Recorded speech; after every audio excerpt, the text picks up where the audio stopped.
July 4th, 2025, Independence Day in America. David Anthony Burke, known to the world as D4vd, is on a Twitch live stream. His friends are in the room. The camera is on. The mood is relaxed. They are hanging out, talking, laughing the way 21-year-olds do on a holiday. And then Burke pauses. He looks at the camera, and he apologizes to his friends for the smell coming from his bathroom. He laughs as he says it. His friends laugh too. It is a casual throwaway moment in an otherwise unremarkable live stream. Oh wait, yeah, we empty out my bills for me. Do you put this in the bag too? Unless you don't mind. I don't know. Can you put? Oh, his nails are in the bag. You, bro. I'm looking at your packing, bro. Go f yourself.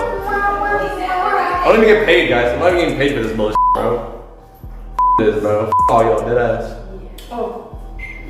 Now, do we need makeup? Yeah. ABC. Oh yeah, I apologize in advance for the way my bathroom smelled. I took a into where I'm going. I don't care, I just took it. Another one? Alright, that's what I'm talking about. That's what I'm talking about. Yo, I had to go. Look at my wall. The kind of thing nobody would remember. The kind of thing nobody would ever look back at. Until now. Because according to prosecutors in the Los Angeles County District Attorney's Office, that smell had nothing to do with a bathroom. According to prosecutors, at the moment, David Burke laughed on that live stream and apologized to his friends for the odor. The decomposing remains of 14-year-old Celeste Hernandez were hidden inside that same house, and prosecutors say he knew exactly what that smell was. Today, we are telling the complete story of that July 4th live stream, what it shows, what prosecutors say it means, and how it fits into the growing body of evidence in one of the most disturbing criminal cases in the history of the music industry. Subscribe and hit the bell, because this case is moving fast, and every detail that emerges changes what we understand about what happened inside that Hollywood Hills house. To understand what the July 4th live stream means, you need to know exactly what prosecutors say had already happened by that date, because the timeline is not complicated. It is just devastating. April 23rd, 2035. Prosecutors say this is the day Celeste Hernandez, 14 years old, from Lake Elsinore, California, arrived at Burke's Hollywood Hills rental home. According to the prosecution's theory of the case, Burke had arranged the visit himself. He had booked a ride share to bring Celeste to his door. Prosecutors allege that Celeste had been threatening to expose their sexual relationship, a relationship that had begun when she was 13 years old and that Burke had allegedly maintained for over a year. She was threatening to go public. And according to prosecutors, Burke made a decision that night that determined everything that followed. He stabbed her multiple times, and he watched her die. May 5th, 2025. Approximately 12 days after Celeste's death, prosecutors allege Burke dismembered her body. Court documents allege he placed her remains in an inflatable pool inside the garage of the Hollywood Hills house to contain the blood and biological evidence. Then, using the chainsaw he had ordered from Amazon under a false name, along with the body bag and the inflatable pool, all ordered together, he separated her body into pieces and placed them in 2 black bags. Those bags went into the front trunk of his Tesla Model Y. The car was registered to him at an address in Hempstead, Texas. It sat at his Hollywood Hills property, and the smell of what was inside it began to build. July 4th, 2025. Burke is on a Twitch live stream. His friends Neil Langston and Sakana are in the room. The holiday is being celebrated, and at some point during that stream, Burke addresses the smell. He apologizes. He laughs. He attributes it to his bathroom. His friend Neil appears caught off guard by the conversation. The stream continues. The holiday continues. Burke is on camera, relaxed and laughing, 11 weeks after prosecutors say he killed Celeste Hernandez. And prosecutors say the smell that prompted that apology was not coming from a bathroom. The July 4th, 2025 Twitch live stream was not a private moment. It was a public broadcast. Viewers were watching in real time. The camera was on. Everything said in that room was being transmitted live to anyone who happened to tune in. Burke was relaxed. There is no visible tension in the footage, no indication of anything unusual in his demeanor. He moves through the live stream the way any person would on a holiday afternoon spent with friends. And then he says it. He tells his friends he apologizes for the way his bathroom smells. He attributes the odor to having used the bathroom earlier. He says it casually, the way you would say anything embarrassing and trivial. And he moves on. Neo Langston, a friend visible in the live stream footage, appears caught off guard by the comment, according to reporting from TMZ, which first surfaced the clip. Neo's reaction reads as unexpected, not alarmed, not suspicious. Just a natural reaction of someone who was not anticipating the conversation going in that direction. The live stream clip was not widely noticed at the time. It was a moment in a stream that passed and was forgotten. It was uploaded and sat in the archive of an internet that had no reason to pay attention to it. That changed on May 1st, 2026, when prosecutors filed court documents claiming that Burke had lied to friends, business associates, and others who noticed a strong smell of decay in and around his home and vehicle. The filing did not specify whether the July 4th live stream was among the evidence prosecutors were referring to, or whether the claim was based on witness testimony from people who had been in the house during that period.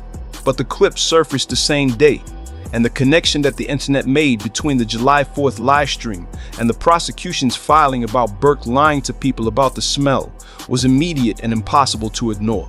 Burke's legal team, led by Blair Burke, one of the most prominent defense attorneys in Los Angeles, has maintained consistently that the actual evidence will show Burke did not kill Celeste and was not the cause of her death. I believe the actual evidence will show David Burke did not murder Celeste Rivas Hernandez, nor was he the cause of her death. And we would like to be able to have the evidence come into the light of day at the earliest opportunity in order to establish that. The defense has characterized the live stream apology as a misunderstanding. They have not elaborated on what they believe the smell was or why it was present. But the prosecution's theory is clear. The smell that Burke laughed about on the 4th of July live stream was the smell of a decomposing body hidden in his home. And he knew it. The most significant figure in the July 4th live stream is not Burke. It is the friend sitting in the room with him. Neo Langston is a Twitch streamer. He and Burke had a friendship that predated Burke's rise to mainstream music success. He was present on that July 4th stream. He was close enough to Burke to be in his home on a holiday. He is visible in the footage that has now been watched by millions of people. And Neo Langston testified before the Los Angeles County grand jury investigating Celeste's murder. His path to that testimony was not straightforward. He was arrested in Montana. Details of the circumstances of that arrest have not been fully disclosed publicly and was subsequently extradited to Los Angeles. Once in LA, he was brought before the grand jury and questioned by Deputy District Attorney Bess Silverman, the lead prosecutor on the D4vd case. What Neo said in that testimony has not been publicly disclosed. Grand jury proceedings are sealed. The testimony he gave, the questions Silverman asked, and the answers he provided are part of the evidentiary record in this case. But they are not part of the public record until prosecutors choose to introduce them in open court proceedings. What is known is that Neo Langston maintained he had nothing to do with Celeste's disappearance. He denied knowledge of her death. He denied knowledge of Burke's alleged involvement. But he was in that house. He was in that room on July 4th. He heard that comment about the smell. And he sat across from the lead prosecutor in one of the most serious murder cases in Los Angeles in recent years and answered questions about what he knew and when he knew it. At least one of Burke's managers was also called before the grand jury. The circle of people who were close to Burke during the period between April and September 2025, the period when prosecutors alleged Celeste's remains were inside the house and then inside the Tesla, has been systematically interviewed by investigators over the course of a months-long grand jury process. 3 separate grand juries, months of testimony, a wiretap, 40 terabytes of digital evidence, the July 4th live stream sitting in a public archive the entire time. All of it converging on a preliminary hearing set for May 26, 2026. The July 4th live stream is one piece of what prosecutors are building. But to understand the full picture of what they allege Burke did to conceal what had happened, you need to understand what happened to the Tesla. The Tesla Model Y was registered to Burke at his Hempstead, Texas address. It was parked at his Hollywood Hills rental property. And according to prosecutors, Celeste's remains were inside it from approximately May 5th, 2025 onward. From May through July, the car sat at the Hollywood Hills property. The smell coming from the house and the vehicle during that period is what prosecutors say Burke was actively lying about to the people around him. The friends who noticed it, the business associates who visited, the people who asked questions. Prosecutors say Burke had an explanation ready every time. and the explanation was always something other than the truth. Then in late July 2025, as he was preparing to leave for the American leg of his Withered World Tour, prosecutors allege Burke moved the Tesla not far. He did not drive it to another city. He did not arrange for it to be taken somewhere that would be difficult to find. He moved it to a street around the corner from his Hollywood Hills home. And then he left for his tour. The car sat on that street. The smell built. Neighbors on that street eventually began to notice. They complained about an abandoned vehicle with an unusual odor. The car was eventually towed to an impound yard. On September 8, 2025, one day after what would have been Celeste's 15th birthday, an employee at the impound yard reported the smell to police. Officers opened the front trunk. Inside were 2 black bags containing what remained of Celeste Rivas Hernandez, decomposed, dismembered, hidden in plain sight on a residential street in the Hollywood Hills for weeks. Burke was in Minneapolis on tour when the discovery was made. He canceled the remaining shows that night. He did not return to Los Angeles voluntarily.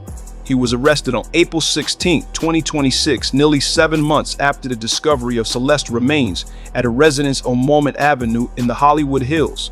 The Amazon orders that preceded all of this were placed under a false name. Prosecutors allege Burke purchased 2 chainsaws, a body bag, and the inflatable pool from Amazon before Celeste's death. The blue plastic fragments from the inflatable pool were found embedded in the cut surfaces of Celeste's remains during the autopsy. The forensic connection between the Amazon order and the physical evidence is among the most specific pieces of material evidence prosecutors have disclosed publicly.